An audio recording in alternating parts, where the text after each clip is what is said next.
Today we're designing a layout for my favorite YouTuber. Dreadlabs.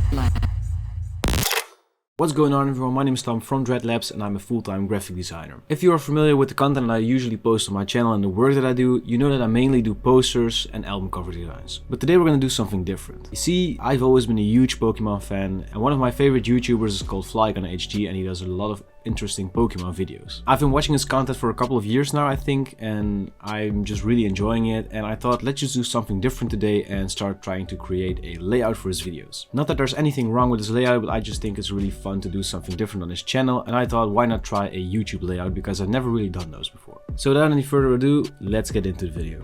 Alright, so of course we're going to start out with a usual HD format. This is 1920 by 1080 and maybe YouTubers nowadays use layouts in 4K, I'm not really sure. At least he's playing old video games, so I thought let's just do this format. On top of that, I'm going to use some used content. For example, I'm going to try and use some of the Flygon Pokemon cards that I used to have back in the day. That doesn't mean that you can just use this copyrighted stuff in commercial projects, of course. This is just for a video, so be aware of that if you're going to do something like this yourself. Alright, let's open up Illustrator as well. Alright, so here is a template of what he uses or usually uses at the moment. So like I said, there's nothing really wrong with it. I just think maybe we can try to improve this as a graphic designer, or at least try to do it in our own style. So let me just drop this in Illustrator as well, because I have some ideas on what to do with the layout of the Pokemon, his socials, as well as like maybe some cool borders around the screens or something like that. Let's see what we can do. All right, so first off, let me just start by creating some margins. So I'm gonna grab a magenta color, and you've maybe seen this, me do this before in videos, but what you'd like to do is make a square, maybe let's like 50 pixels or something. So we'll go to properties and make sure it's actually 50 pixels, like that. All right, make sure that these are all placed in the corners. That may be a little bit big, so let's just do maybe like 30 pixels or something, so you have a little bit more room to work with. But yeah, like I said, these will just be a margin, so I'm just going to use this to make sure that I am not going over this like space around here. So we have these 4 rectangles. Now we can just lock this layer, and what we're going to do next is press D on our keyboard to reset our foreground and background color, and I'm going to just make the layout here in layer 1. Right, so this is the room that we're going to be working in. So let's see what the aspect ratio is of this thing. So this is now 1280 by 720. Let's see what happens if we just put this to the right aspect ratio. We'll see how large the windows of his screens are, or at least an approximate. So I want to say 1140 by 860 or something. Let me just drop the reference image in the top layer as well. Put this to the bottom. So now we can just try to see what aspect ratio we should use for this. And I think this is the right one. But yeah, since this is just for fun, we'll just go with this. If this was an actual client of mine, what I would do is just look up the DS screen aspect ratio. Yeah, right. So let's just move this 30 pixels towards here as well, and let's see. So what I like to do for the Pokeballs for this like current Pokemon is basically this. Let's just put this actually back to the corner here, and what I'm going to do is open up my lock layer and make a new margin here. I'm going to make a second one over here where his smaller screen will be, second screen, when he's playing DS games, like that. All right, so essentially we have all of this room to use the Pokeballs on, and what we can do with this is essentially grab this square, move it downwards towards here. Oh, it's really not working with the smart guides at this moment, I'm not sure why, and we'll align it this way. All right, so I'm just going to color this so you can see it a little bit better, but in this green space, we're going to have the Pokeballs. In the orange space, we're going to have the main screen. In the yellow one, we're going to have the second screen. It looks really, really nice, right? All right, so the first thing I'm going to do is I want to have everything look a little bit more like tight. The way that I want to do that is actually just grab a really nice minimalistic Pokeball illustration. So we're going to make a circle here. I was thinking, okay, we'll just go and copy a same circle in front of it and punch that out. And we're also going to create a rectangle here. By the way guys, if you are new to Illustrator and you want to learn the hang of it, I do have an Illustrator for Beginners course. The first episode's up for free on my YouTube, and the second one is available on Patreon if you are interested in that. Anyways, okay, this is kind of getting in the direction that I wanted to. You can adjust like the smaller things later. I just want to see what this looks like at the moment. Right, so we have these two. I'm just going to group them together, like the top half and the bottom half. And if we want to have the perfect amount of Pokeballs in between here, which is 4 because you can only have 6 Pokemon in your party if you don't know, make a blend. And this is too much, so we're going to go to blend options. specific steps. 4, so now we have 6 Pokeballs with an equal amount of space in between them. And now we can just expand this like that. Alright, so the next thing, the green, I'm gonna do like a dark gray, I think. And I'm gonna remove the border on these. Alright, that being said, I think I do want to have like a dark gray background as a whole. I will lock that for now, and we can just remove the edge of this as well. Alright, and I kind of want to have like a darker line running through this later, but for now what I really like to do is there's this Pokemon card that I really like. I used to have this when I was a kid, and I want to grab the silhouette of Flygon here, and I want to use that in the layout somehow. So I'm just going to trace this with the pen tool here.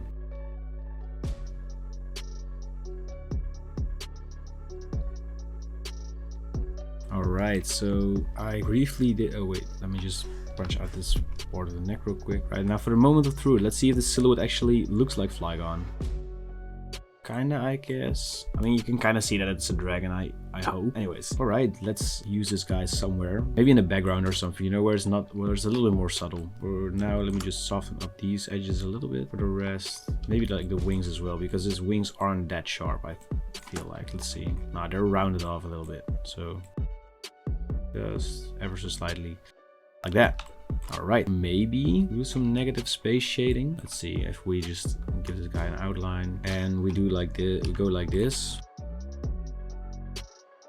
Okay, so what I was trying to do here is, let me just make the Pokemon card invisible. I'm gonna fill the shape of Flygon up like that, and now I want to try to do like some negative spacing so that it looks like the head is cut out. However, looking at this, I'm not sure if it's gonna look like the way that I want it to be. I'm gonna do this. I probably should also cut out his head, or his, like the main features of his head.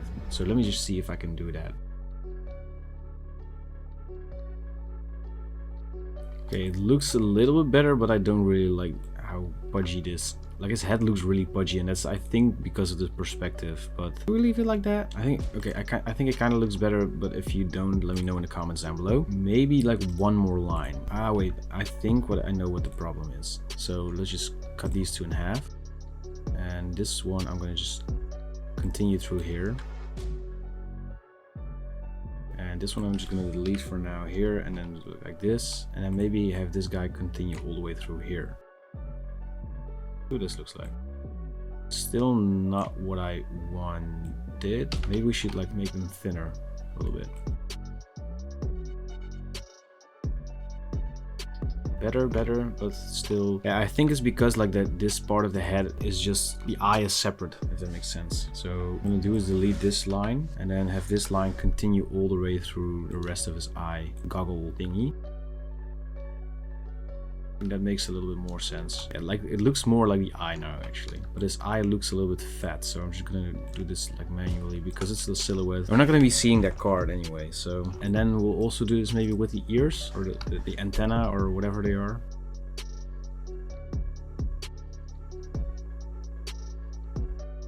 Okay, looking better and better, I guess. You can actually see that it's starting to become Flygon, I hope.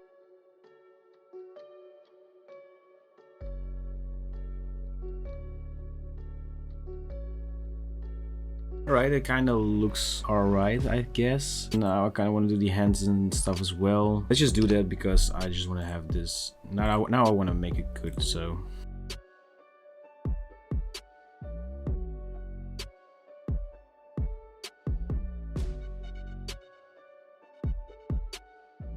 Alright, so this looks actually a lot better than I expected it to be. So what I'm going to do now is select all of these guys with the same fill color, or sorry, stroke color. I'm going to group them all, and I'm just going to hide one of them, and I'm going to copy the silhouette as well. And I'm just going to hide one of those as well, and then one of the groups I'm going to outline them.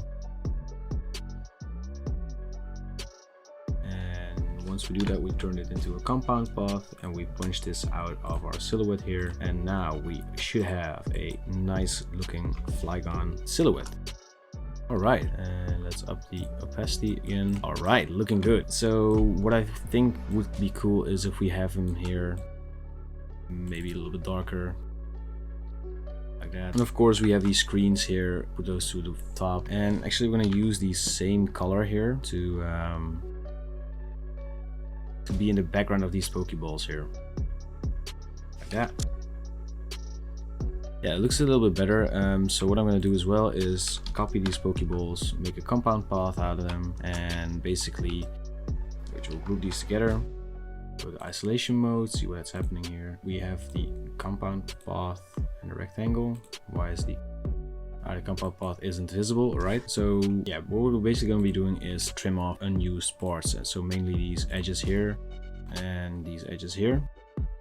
And for the rest, this can be like the same height as the balls or the circles, the inner circles.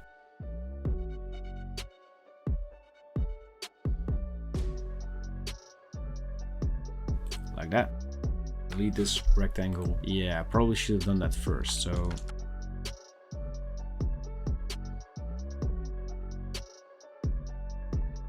now we can just trim these off. I can just delete this compound path as a whole and put this to the background of our Pokeballs. Like that. Does it look good though?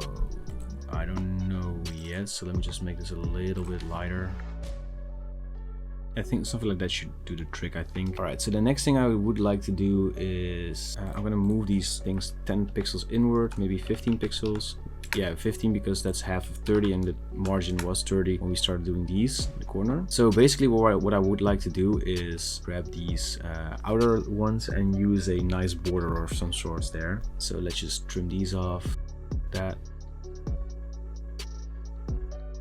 Give them the same fill color as here. As for this one, we can just delete that one. Alright, so it's looking a little bit more minimalistic now, which I'm kind of fine with, but it would be a little bit more interesting if we did something cooler, I guess. But let's see where this is going because we're not finished yet.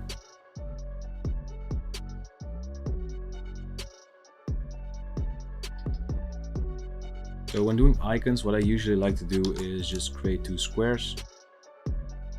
In this case, I would like to put them like on top of one another, so maybe like this.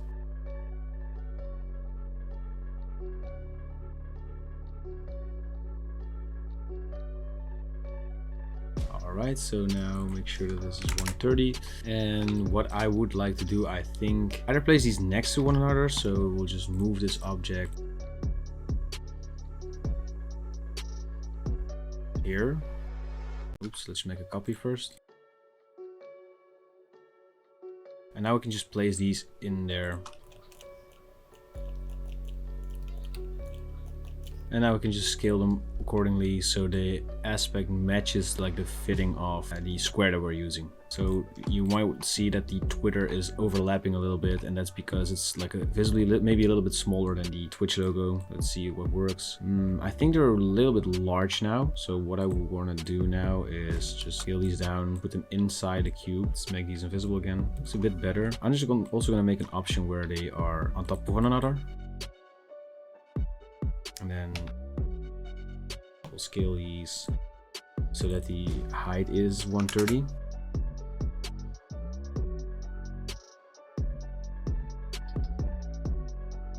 And we'll make these invisible. And now we have the room to just type out Flygon HT in like a cool font. And since this is mainly styled in this like Pokemon card style thing, I kind of want to keep it in that way or some sort. So what I'm gonna do is grab Sofa Chrome. I used this in another video, if I recall correctly, lately. It was the Trans Flyer one. Let's see, does this have like the @ sign? Ooh, the @ sign is actually really nice. Alright, let's see what we can do with this because there's some space left here. So what we can maybe do is the thin ones are they're maybe a little bit too thin here. So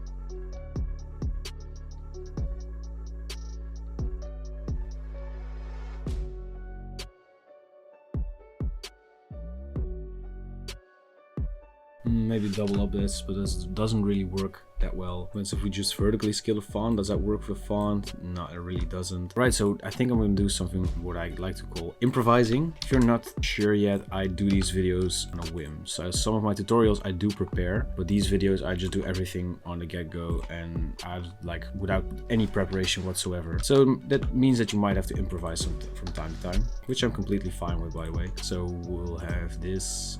I'll just outline this so it's actually properly vertically aligned.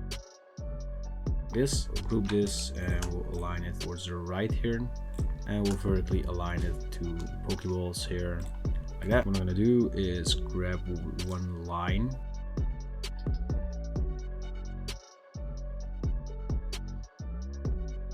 and this maybe gives us even like something to play with, because I'm not sure if I like this actually. Let's see what happens if we delete this line. Oh, this looks better. This gives me Pokemon card vibes a little bit more. So actually, I'm also like hesitant of whether I want to go with like this, how do you say, this like gradient style Pokemon card thing that you have like in these like borders and stuff. Maybe, not sure yet. Let's see what happens if we just outline this.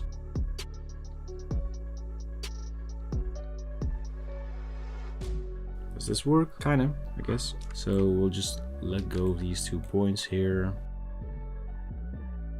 and we'll align these to be right here. Pretty fill. Let's see what happens if we just do a gradient, and then maybe a little bit more chrome-like. So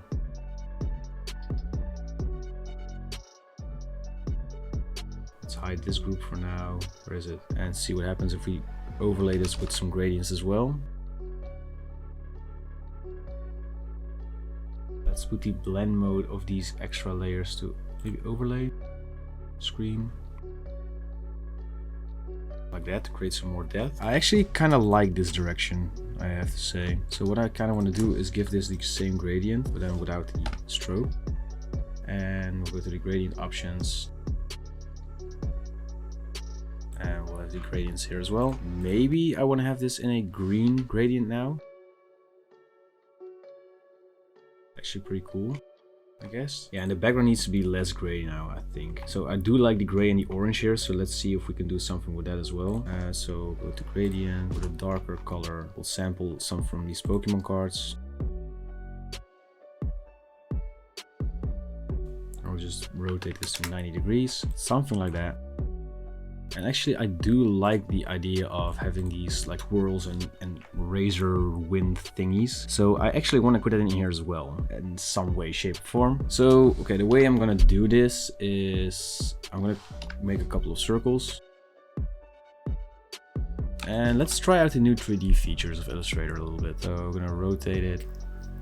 And looking at the reference, this is actually kind of the way this goes. Let's see if we add some perspective. That does not. It's fine like that. Expand as wireframes, and then we're gonna change the stroke to this one, rough, like a nice rough stroke. Not really that visible. Let's see what other strokes we have, because I think if we go to like charcoal brushes and stuff like that, there's also like these ones. Maybe a little bit too much. So what I like to do now, copy a couple of these, scale them up a little bit, move them up.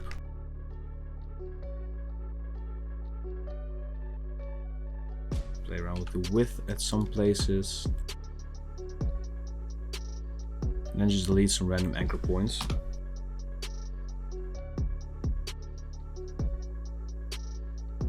So what I'm going to do next is basically place these in the background here, or at least first on the foreground, but for the fill color I'm just going to grab one of these and then do the same thing. And I mainly want to have these rotate around like Flygon, of course. It's like to make it look like he's whipping up those winds. That makes sense. What is this? This is a mess. I need to lock my layers before I use these things, but oh, so this is a separate thing. Nice. Give all of these guys like a nice width profile.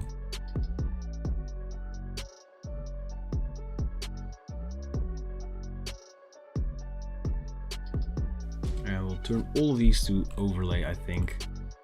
Create some nice blending. Maybe darker blend mode. We'll do hard light. Let's group these and put them to the bottom. So yeah, we could probably use a couple of more of these, so maybe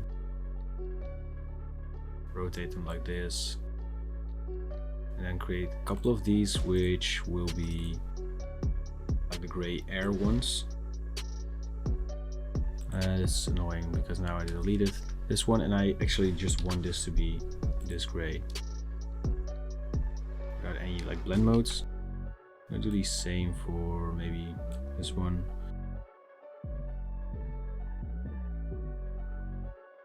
And then I'm just gonna go and make a clipping mask for all of these. So grab the background rectangle. Also, all of these, we'll group them together to have a little bit more overview of what's happening. So these ones to make up the shadows.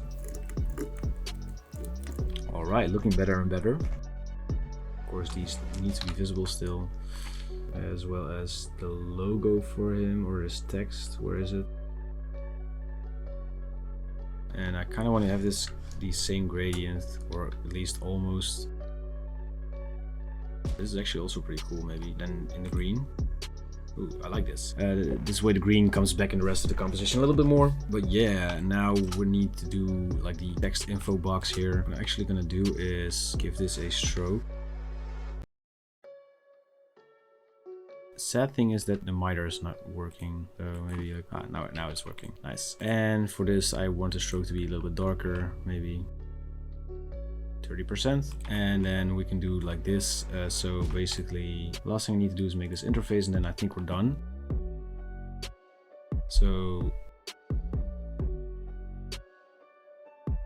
we'll just make these like that.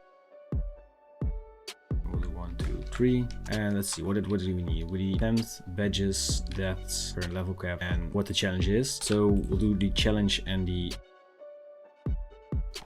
one thing together. So maybe give this 60. I will give this 30. Maybe a little bit harder to read in this way, but I don't know. I like doing things in my style a little bit. And of course, this is all for good fun, not to do anything serious with. But why is my text not showing its color? No idea. Let's give this guy some drop shadow maybe.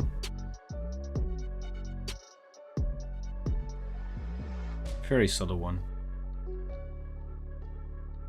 Like that. And don't worry, we're gonna be fixing this gradient. So the next thing I want to do is do all of the info boxes. So we have these two already covered: attempt number, current level cap, badges and deaths. Attempt number, current level cap, badges and deaths. Okay, so that's basically me needing to learn how to count, I guess. Go to options, blend options, specific steps, and I think it's 2, right? Like attempt number, current level cap, badges and deaths. Yeah. Okay, so for these boxes, I want to do something more interesting. Maybe just fill this up with a darker hue, having gradually become matching with the border here.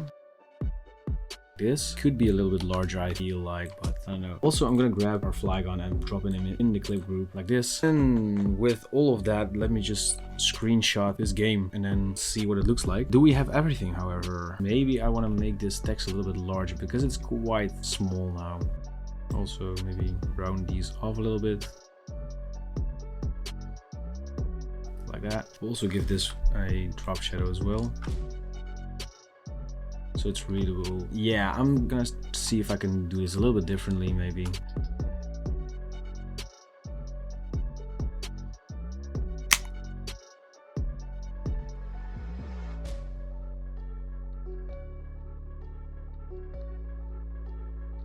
Alright, so now all we need to do is basically punch out the background here. So what I'm gonna do for this is actually, I'm gonna grab both these shapes, the very outlines of everything.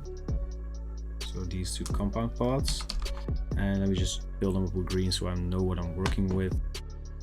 Maybe like blue, because we don't really have any blue. And what I'm gonna just do is make the negative part of this into 2 compound pots. So the way we can do this is just use this as a green screen, key this out to use it as an overlay. Another thing that we can do in is just use this to cut out, but it's actually going to take a long time. So what I'm just going to do is make this white because it's basically the same result. Anyways, let's just delete all of the guide stuff from now. Alright, so this is the final result, a Pokemon card inspired YouTube layout for one of my favorite YouTubers. Actually, I think FlyconHG is just straight up my favorite YouTuber. Maybe not what you're used to because I run a design channel, but I watch a lot of other content on YouTube as well, of course. Anyways, I love that I was able to do something like this for someone I look up to, while also basically, you know, implementing something that I like as a person, and that's one of my favorite Pokemon cards when I was a kid. So I like that those two things come together into something that I'm doing now, which is graphic design. So I hope you enjoyed this video. I hope you got a lot of inspiration, and maybe you want to create YouTube layers yourself, or maybe you saw some Illustrator insights that you want to learn more about. If so, I do have an Illustrator for beginners course, but you can also of course ask me questions on Discord or in the comments down below if you want to learn more about a certain technique that I used in this video. If you want to get the project file for this will be available on my Patreon channel, because thanks to all of my patrons, I'm actually able to give you guys free videos on a weekly basis. Basically, they support me so I can do YouTube for a living, and as a thank you, you get access to over 100 project files from all of my tutorials, which include Photoshop, Illustrator, After Effects, and Cinema 4D files, as well as a 15% discount in my asset web store and an exclusive Discord role in the Dreadlabs Discord community server. And if you go one tier up, you'll also get exclusive tutorial videos, and something within these exclusive videos are episode 2 and onward of the Illustrator for Beginner video series. If you want to become a patron, there's a link down in the description, but if you don't have the budget to support Dreadlabs in that way, leaving a like, comment, and a subscribe if you haven't already also does a lot. So with all that being said, this is Tom from Dreadlabs tuning out. Thank you so much for watching, and hopefully see you guys in the next video.